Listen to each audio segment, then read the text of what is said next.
Jaco Van Zyl, you are the co-founder and the managing director of a nippy little startup called PulseIt. Tell me a little bit about it. Thank you very much. PulseIt is a brand new innovative platform that we launched, and it's got to do with location-based marketing as well as audio recognition and so forth.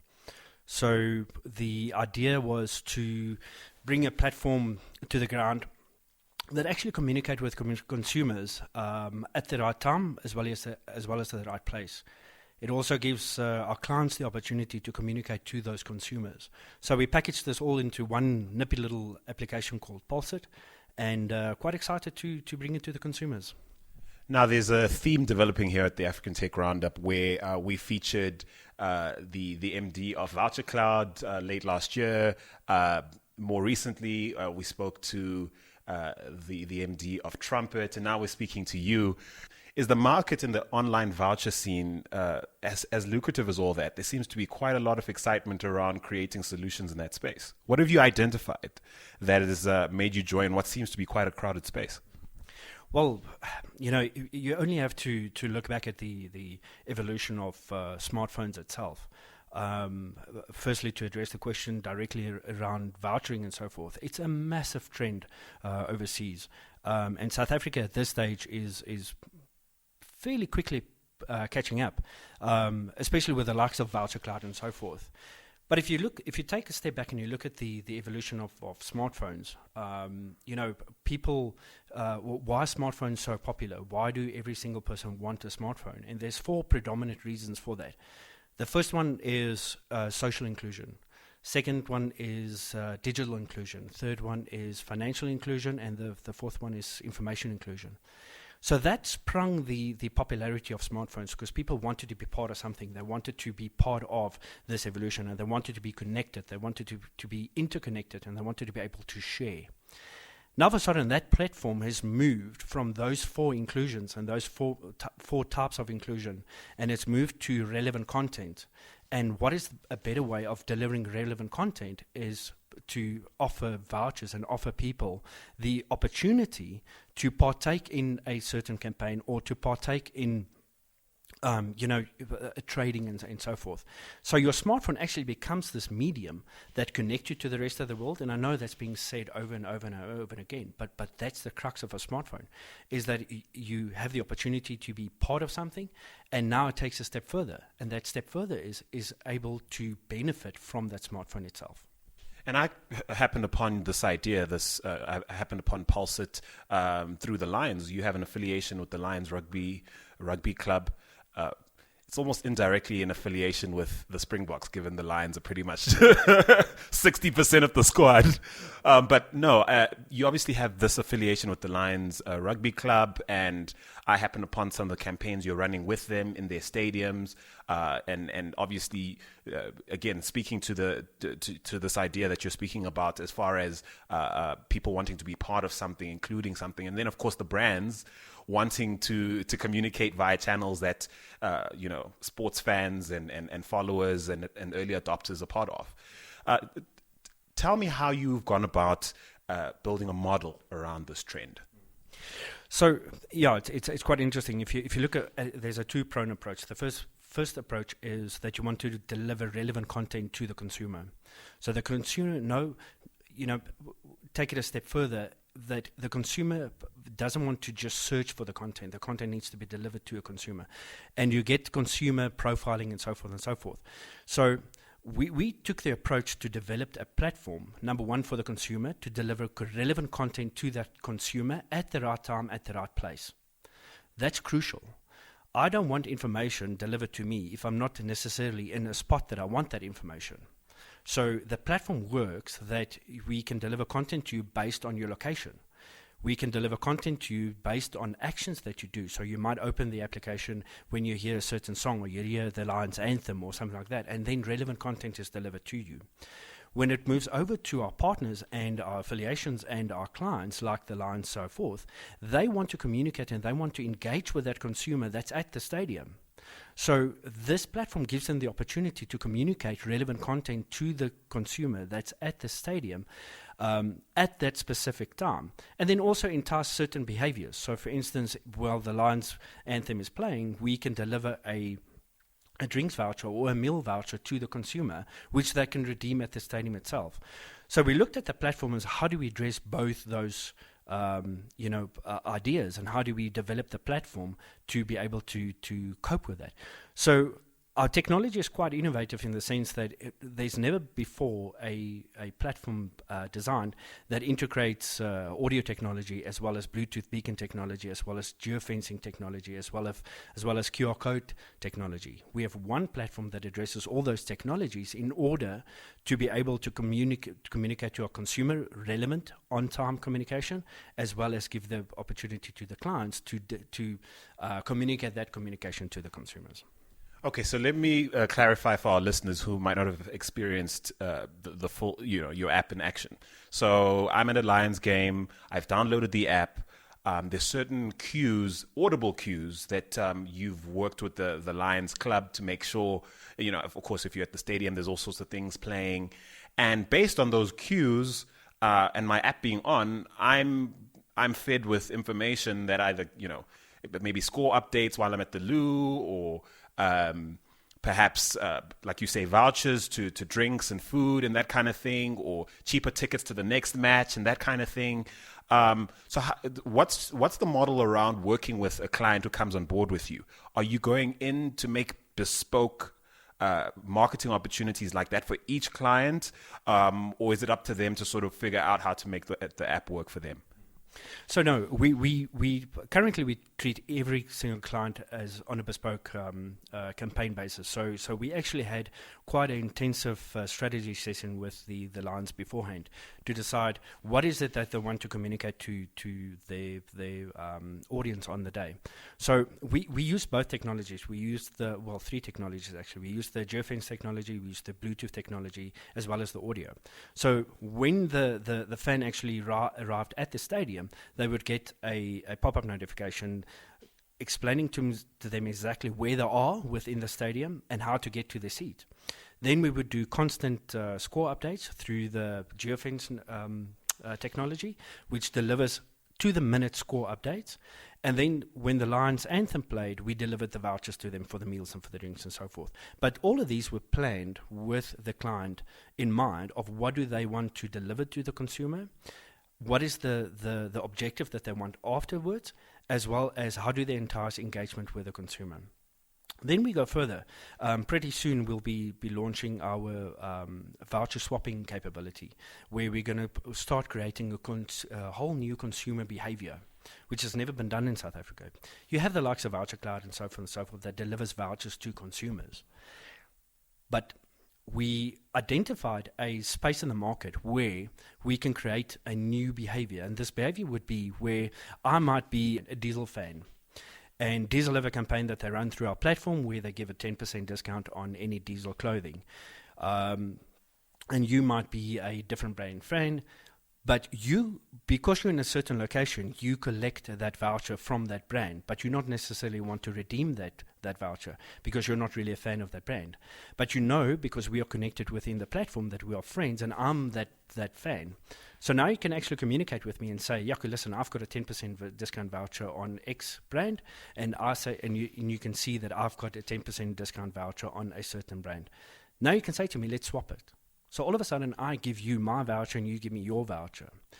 That drives further exposure for the brands, number one. Number two, it increases the likelihood that I will be actually going and redeeming that voucher and partaking in the platform itself. So one, to answer your question again, yes, we do bespoke campaigning, but number two is ultimately we're going to create a new consumer behavior within South Africa where we create voucher swapping and voucher redeeming. Right. So I think you've made an excellent argument for why brands would want to speak to you, particularly brands with an existing database of followers and fans. I can see the sports teams wanting to speak to you. I can see clubs and societies wanting to speak to you and getting the value that way. Perhaps, I don't know, NGOs, organizations like churches, perhaps. I could see lots of use cases in that space. What is the value to the end user like me? What's the incentive to add your app to the millions of apps that I already have on my phone and hardly have space for? And also not just add it to my app, but use it as a social tool, which is what you're suggesting. Number one, convenience. So, for instance, let's say you're watching a Virgin Active advert on TV, and you really want to partake in the membership.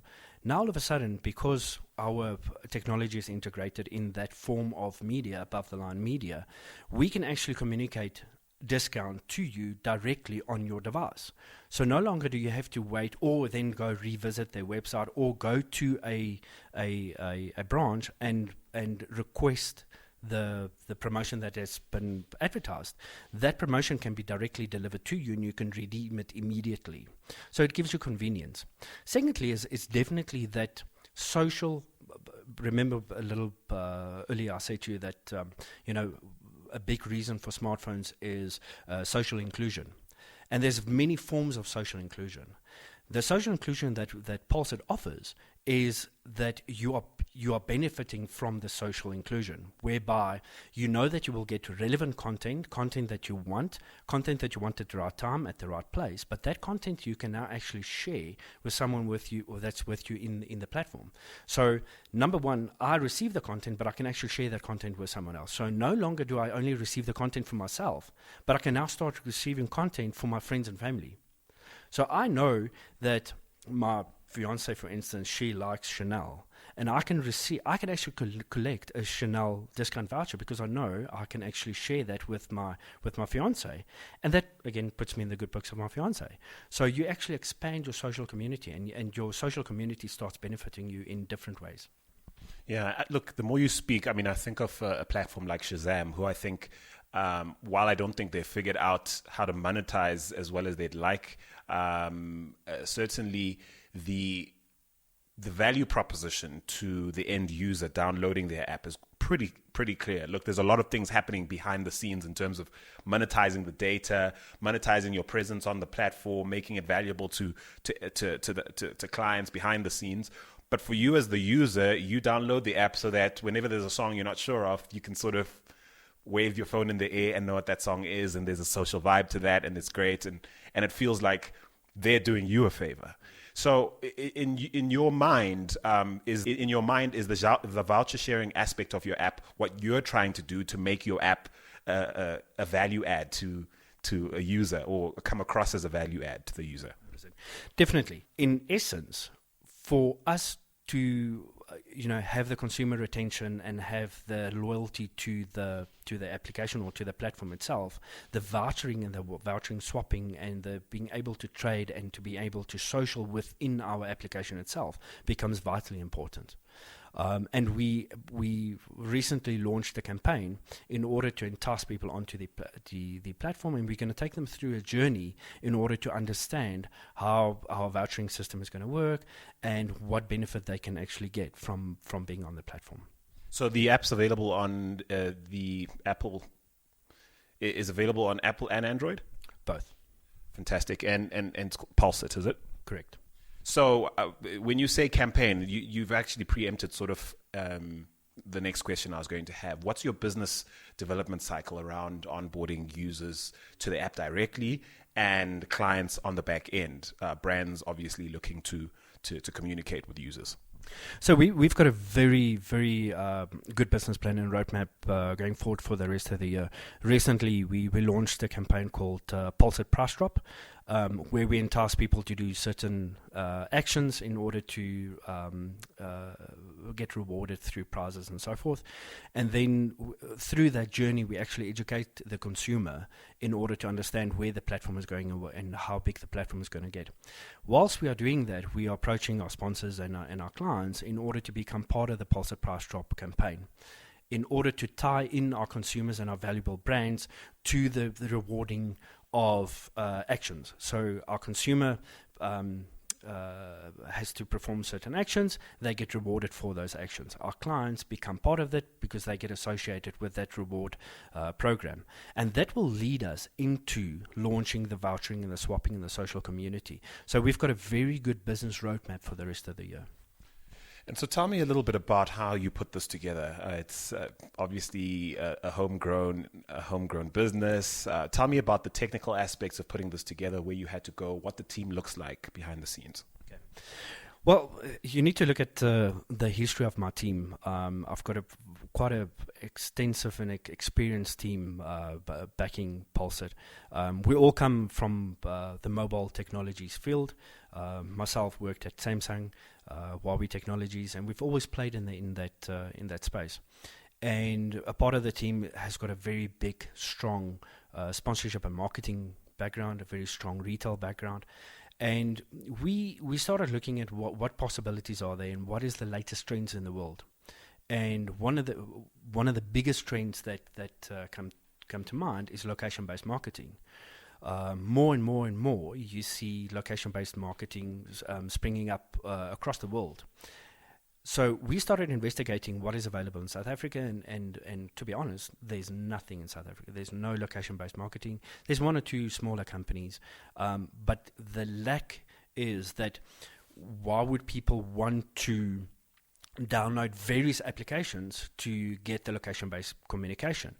Why? And we identified that if you have one platform and one person might download the application because they're a Lions fan, but once they go to Sandton City, they get the communication because that platform is universal, instead of having to download 3 or 4 or 5 or 7 different applications. So we identified that you need one universal platform. You need one platform where all the clients can log in and send their communication to, and the consumers have one platform that gives them the relevant communication based on their location, or based on them performing certain acts by opening the application and listening to audio. So we had to research quite a lot. We partnered up with a few companies from overseas in order to integrate technology into South Africa. Which ones? Are you allowed to say? No. Why aren't you allowed to say? So we actually... You're not backed by Facebook, are you? No. We are partnering with Facebook in certain aspects, which are not really allowed to divulge right now. But we've got technologies, and we are working with quite a few overseas technologies, bringing them to South Africa. And there's future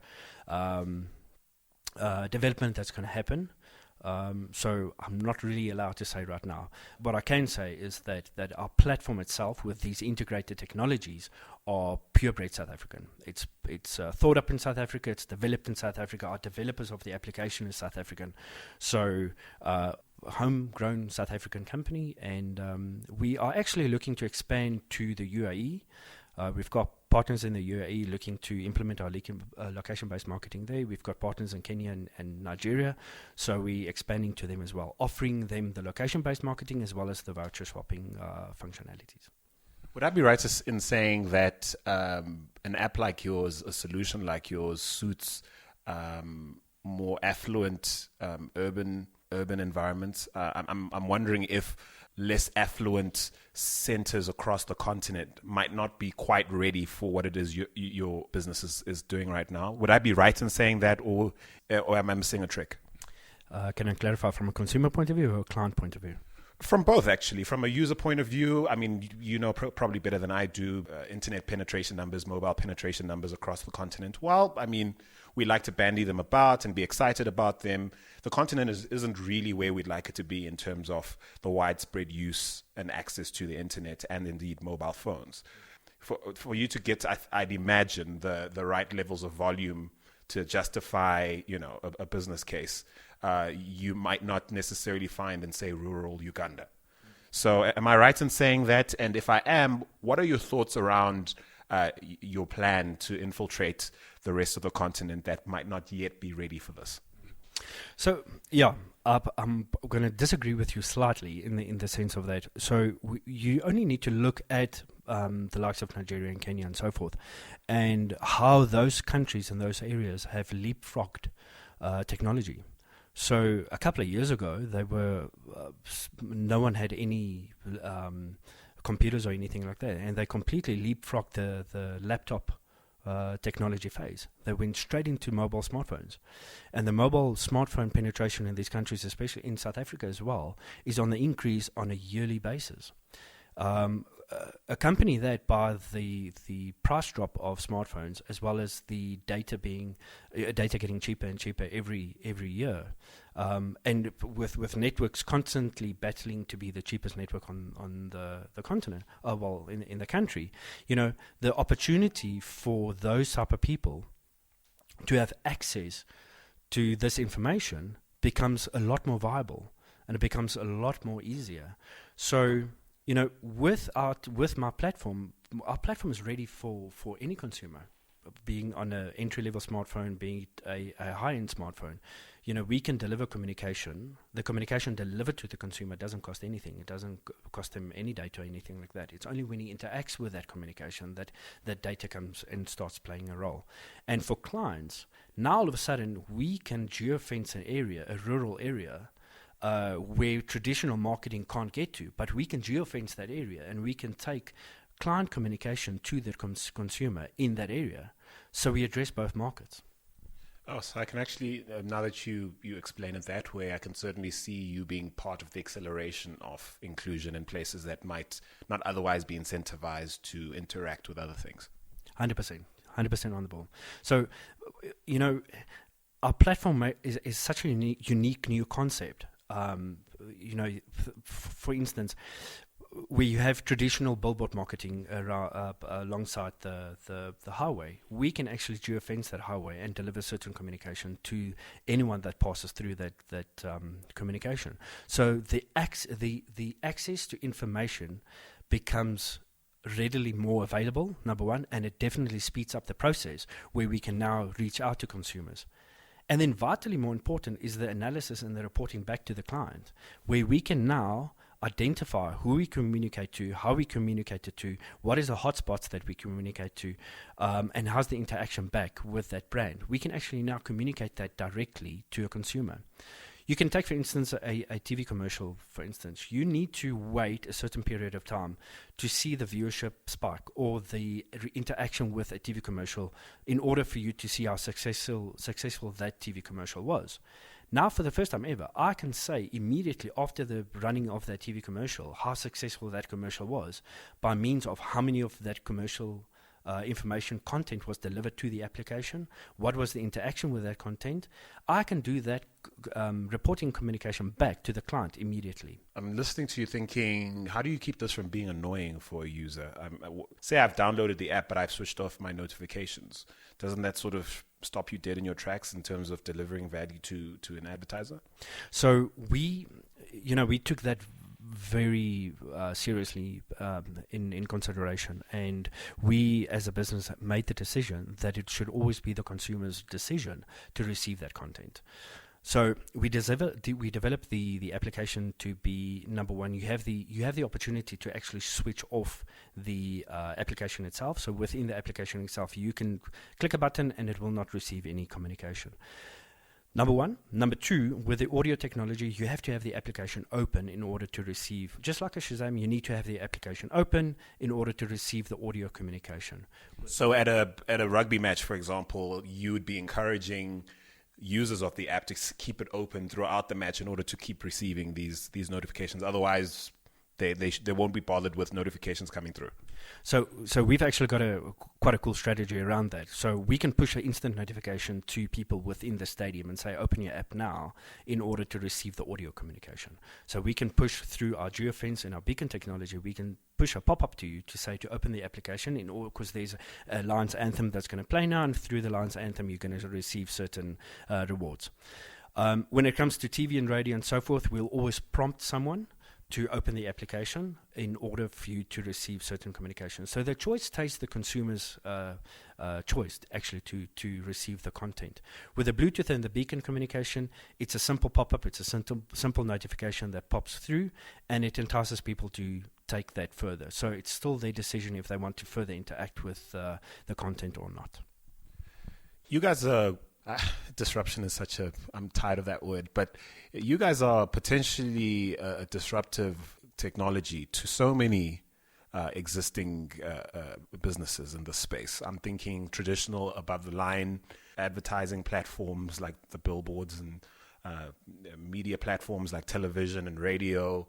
Heck, even new media platforms like blogs and podcasting platforms, etc. You seem on track to disrupt the whole thing. And my question from a business development point of view is, and especially in South Africa, where the gatekeepers for the ad spend that you're after are the agencies that typically survive or thrive on commissions and that kind of thing. Well, how are you going to work around all that, and how are you going to make it work in that space?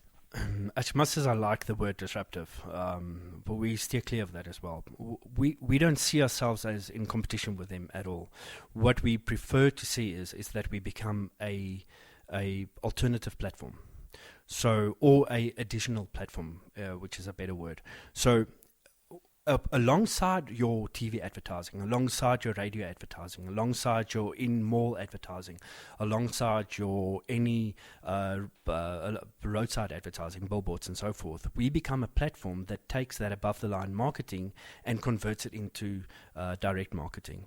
So we actually give those agencies that you speak about the opportunity to go back to those clients and say, listen, we can run a TV commercial campaign with you, but if we plug in the PulseIt platform, we can take that above-the-line marketing and we can now make it direct marketing, and we can offer you these additional benefits of understanding clearly what your reach is and what your interaction is with your advertising. So we're not in competition with them at all. Although, like I said, I like the word disruptive. I truly feel that we are disruptive in the market, but we're disruptive in a positive way, that we're going to take traditional above-the-line marketing and convert it into complete new direct marketing. And how do you make it worthwhile for the agencies to bring you guys on board? I mean, in terms of them being an intermediary. So we, with each agency that we work with, we've got a revenue share model. Each campaign that we do, we actually sit with the agency itself and we design that campaign, and we come to a mutual understanding of, what's the relevance of the campaign and what's the relevance of the PulseIt platform being plugged in, and how do we mutually benefit from the campaign. And what's the end goal for this startup? Are you hoping to get the attention of the mobile telcos and the telcos in general, who we all see are quite keen not to stay in their lane in order to survive the next maybe decade, where they could potentially be obsolete if they don't buy in the type of innovation they're not able to create themselves, and certainly the Wi-Fi players that are also trying to find their space. Also liked the word you used. They like to consider themselves complementary networks to the existing networks and not direct competition, which I'm not entirely sure about. I think everyone's trying to figure out how to make money in the space. So talk me through what your end game is in the scheme of all these things, in the scheme of a potential, say, Vodacom or an MTN cloning an idea like yours and going to markets and using their scale to blast you guys out of the market. What's the plan in the long term for you? So once again, it's very important to understand the way that we design the platform, and we design the platform to be one universal platform. So, like I referenced a little bit earlier, is someone might download their platform because they're a Lions fan. But because they downloaded the platform and there's various other companies plugging into the platform, that communication can be delivered to the consumer at the right time, at the right location, and so forth and so forth. So for us, it's critically vital to be first to market, number one, and vitally important for the critical mass to be on the platform itself.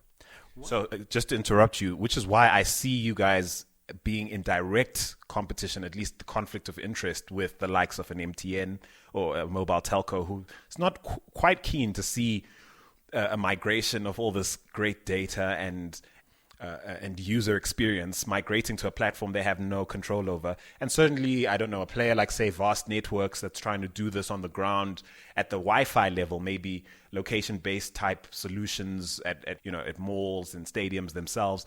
I see you in direct competition in that space. So should we anticipate maybe in the next few years a consolidation in that space, of which maybe you join one of these larger players and consolidate activities? Or should we expect an acquisition? What do you see in the future? You know, the possibilities are so unlimited and it's so endless at this point. We are constantly being approached by very, large organizations saying that, talks about acquisition and so forth. For me, it's more vitally important that we establish the brand. We get the critical mass. Once we have the critical mass and we establish the brand, then we can move into those talks. But we will always be a complementary or additional platform. The likes of the big networks and so forth in South Africa, there's benefit for them also to partake in what we are doing. So we will always set up certain... can we redo that? Yes. I'm nowhere near. Well, what I wanted to say. So if you look at the large networks, we're actually currently at the moment talking to one of the networks already. And we take it from the approach that we have the opportunity to install our beacons within their retail stores and deliver certain communication to them when they do visit the store. Or we can do above-the-line marketing for them and drive people to their stores, because ultimately what they want is data sales and product sales and so forth. So with our platform, in conjunction with their marketing campaigns, we can drive people to those networks. So currently we in talks with them. I don't see us being acquired very very soon. But the future is so bright for this type of platform and this type of communication that anything is possible. I raise this question not only because groups like the Econet Group, for example, are very bullish at the moment. Recently, having acquired Neotel, for example, and also here's the well-kept secret of the tech ecosystem on the continent. While everyone's focusing on where the next unicorn might happen, there are deals similar in stature to the one, to the picture I'm painting, that are happening all the time. Little companies doing amazing things that larger companies, incumbents in the mobile telco space, in traditional banking and insurance, are quietly just buying up and introducing the value they bring into the existing business. And I wonder how much of that kind of thinking goes into founding a startup like this right from the very beginning. Oh, definitely. From day one, it was brought to the table. In the sense of not only funding for the business itself, but to ensure sustainability of the company, to ensure growth of the company. And like I previously mentioned, we've been approached by quite a few in order to see what the possibility of that is. Because as much as the larger corporations have got the budgets to do development and so forth, we've laid the groundwork. We've done the development. We are currently in the process of doing the critical mass acquisition. So for these larger corporations, they see the value in that already, and it becomes a decision of PulseIt or our company itself is what direction do we want to take PulseIt, and then making a decision of which company or which corporation is the right corporation to go with. But for right now, we're focusing on delivering the communication the way we need to deliver to the consumer and adding that benefit to the clients that we do have. And so how did you fund this business? Did you raise a seed round, like a formal round? Are there VCs involved? I know you obviously can't mention specifics, but I'm just trying to get a sense of, is this you and a bunch of friends that quit your jobs and put your life savings into it? Are you bootstrapping it, or is there like serious VC money behind this? And do you guys have like this long runway on your way to success? Yeah, so it's a bit of a combination of both. Initially, it was bootstrapping and a bunch of colleagues coming together, having a vision, quitting our jobs, putting everything we have into it. We were fortunate enough to be introduced to a VC who immediately understood what we were doing, immediately saw the potential, and he has bought into the company and started funding the company. And from here on, it's definitely looking at growth and outlaying the consumers that we bring on board. Not the consumers, sorry, the clients that we bring on board in order to make it sustainable. You mentioned in passing earlier on that you partner up with different entities across the African region. You mentioned Nigeria and Kenya. What sort of partnerships are you looking to engage in? And someone listening to this who might be interested in perhaps rolling the solution out to a country or a city or even an area within the continent that you're currently not focusing on, what sort of people should be giving you a call? Well, anyone that we are quite strong in thinking about helping people establishing themselves. Our company, our ethos is really that we a team. We work as a team, and anyone that we bring on board quickly becomes a team member. When we look at the other countries that we're rolling out to, it's past acquaintances, it's past colleagues that we have in those countries, and we are looking to establish those relationships. That being said, we are looking at a licensing model. We are looking at a part share revenue model. And we're looking at what is being brought to the table. So if it's an existing company, how do we partner with that company? How do we structure a licensing or revenue model? If it's individual, seeing the possibility, we need to see what that reach of that individual is and how do we make that person successful as well. So at this stage, currently, we're quite open. With strong focus on South Africa, making South Africa successful, and then we can replicate that into those regions. However, we are fully open to discuss future possibilities. In terms of revenue, where are you guys at? Are you cash flow positive? Are you profitable? And if not, how far away are you from being a going concern as far as that's concerned? So at this stage, we are very much in the transition phase of becoming profitable. Like I said, we recently launched the campaign, started to bring clients on board, and that makes us very cash positive. However, we're nowhere near the ultimate goal or the objective that we set for ourselves. So we are working quite hard at the moment to get that in line, but in no way or no sense at all in a bad situation at all. But that said, your VC is not like an exit as far as your VC is concerned, is not on the horizon just yet. No. Fair enough. Now, I suppose all that's left really is for Africa, in this case, starting with South Africa, of course, to tell you what they think of your app. How do people listening now, as far as users are concerned, where can they go to start to get a taste for the platform you're building and see if this is something they'll tell their friends about and adopt? Sure. So the application is available on both the Android store, the Play Store, as well as the iOS store. That's PulseIt, right? PulseIt. Yeah, PulseIt. PulseIt. So they can either go straight to the stores, or they can visit our website, which is www.pulseitnow.com, and that will take them straight through to the applications as well. And what I would like to mention is the campaign running at the moment, the PulseIt price drop, entice the consumers to partake in the price drop. And that will give them a taste of how the application works, and we'll do consumer education on the voucher swapping and the social community launching very soon.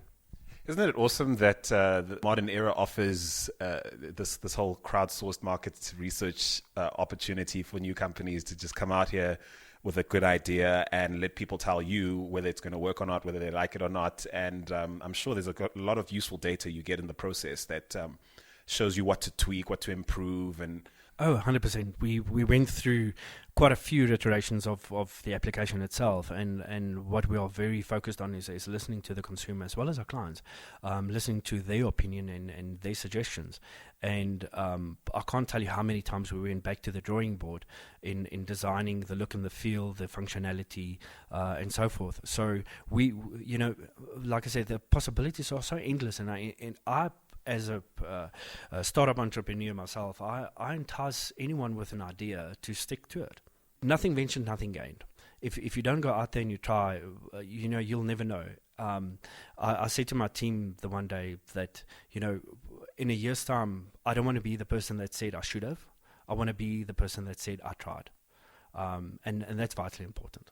That's saying a lot, knowing that you've obviously come from two cushy jobs, Samsung and then Huawei, and now basically throwing all caution to the wind with this here startup, which by all intents and purposes seems to be working for you. All the best with it as well. And it's definitely a space that took me by the surprise. You know, we cover the industry quite extensively. We have a lot of conversations in the space, and it's quite interesting to see how bullish VCs are in this particular space that the likes of Trumpet and Vouchercloud are playing in, and it's quietly becoming a thing without people realizing it. And I have a feeling that I don't know, the best man will have to win out over the rest, but I certainly think there's something there that we'll all look back on and think, wow, that was the thing.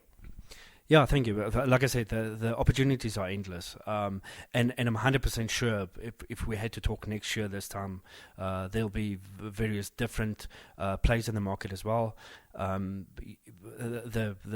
industry is ripe for fresh thinkers, for people that see opportunity in the market. And even with PulseIt itself, I'm 100% sure within a year's time, the platform itself would have taken on a life of its own. So we're in a very, especially in South Africa, we're in a very, very interesting, exciting time where these type of things are definitely possible. And you only have to look at some of the smaller startups that's making quite leadway into South Africa. That not always is it the instance where a bigger, larger corporation actually takes over and or crushes a smaller company. There's value in a smaller company, and that value comes from the consumers that it approaches, and it entices us to be part of that company. And so, client is king, consumer rules. Awesome. Thank you very much. Well said. Nice speaking to Jaco Van Zyl of PulseIt. Thanks for your time. Thank you very much. Much appreciated.